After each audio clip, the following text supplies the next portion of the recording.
Today, I'm sitting down with TV personality and chef Scott Conant. Scott just launched his latest Manhattan project, the Elegant Impero Cafe in Chelsea, and he's also relocated his family to Phoenix, where he's working on launching another restaurant.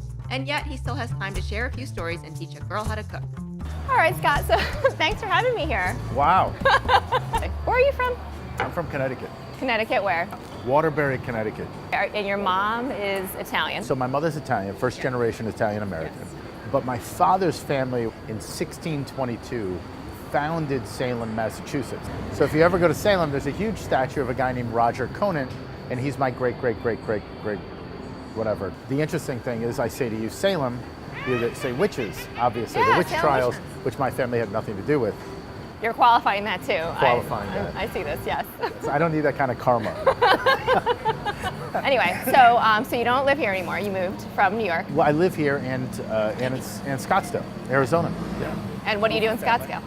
A lot of sitting poolside. Like that level of relaxation doesn't exist in Manhattan. The 26 years that I've been here, it hasn't existed for me. How long have you lived in New York now? For many, many, many years. And I don't know that I could move, but I understand the draw. If you asked me 6 months ago if I were going to move, I'd say absolutely not. What happened?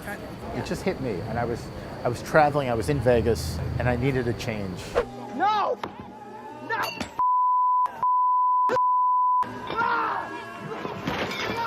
You were depressed in Vegas? Who gets depressed in Vegas? I just said to myself, I gotta make a change. So you have 2 daughters. I have 2 little girls. Yes. Almost 4 and 6. My 6-year-old loves Chopped. So does she critique you? Is she like, Dad, I saw you last night and listen. No, she doesn't. You were wrong. She Never. Never. Well, once in a while she'll say, I think that person should have won.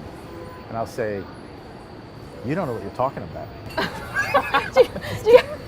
One thing I've learned is you don't want to argue with a child because, you lose no matter what. So other than that, in New York, raising a family, you can. I mean, New Yorkers around here, we just do whatever we want with our kids, right? And so, whatever you want. Do whatever you want. Some people take that a little extreme around whatever here, you want. Yeah. Do whatever you want. Whatever you want. Where do you like to take your kids to have fun in New York? Not far from here is Hill Country. And I love Hill Country. The ribs there, my older daughter, she's like me when it comes to ribs. Like, she just can't stop. One time she went there and she literally wouldn't stop eating the ribs. We were like, you got to stop. You got to take them away from her. Oh my God, the poor thing. I like Hill Country also because at night, on the weekends, they have live music. So I'll stop by with my wife and watch some live music after the girls go to sleep. Another thing we like to do for brunch, my 6-year-old, we took her to Red Rooster one time, and she sat down at the table. Half an hour being there, she's eating cornbread, and Marcus was there. There's gospel music going on. It's just such a fun place. And my 6-year-old was like, can we come here every Sunday? It's fun to take the girls to places like that. So Laurent Tourondel just opened up L'Amico at the Aventi Hotel around the corner. The food is so simple and straightforward. Right? When you have kids, you don't want anything that it's going to be too pretentious or precious. And L'Amico is the perfect place for children, I find, because we can get in and out. And it's really fast, and everybody. This is what you get for shooting on the streets of New York, right? I know that you said earlier that you don't love New York, but there is an element here. No. I love New York. That's why I'm so hurt by it. Like the girlfriend that just won't love you back, And I still think of myself as a New Yorker because, clearly, I'm not going to be mistaken for a West Coast guy anytime soon. Well, if you keep working on that tan. I will keep working on the tan. Thank you. So you said that I could go in your kitchen and get a job because I have worked in the kitchen before. You do know. I want to see you. I can roll a mean egg roll. I'm sure you can. And wontons. I can make wontons for days. Really? Yes, I can actually. I did it for days. I want to see. All right, let's do it. I'm serious. Okay.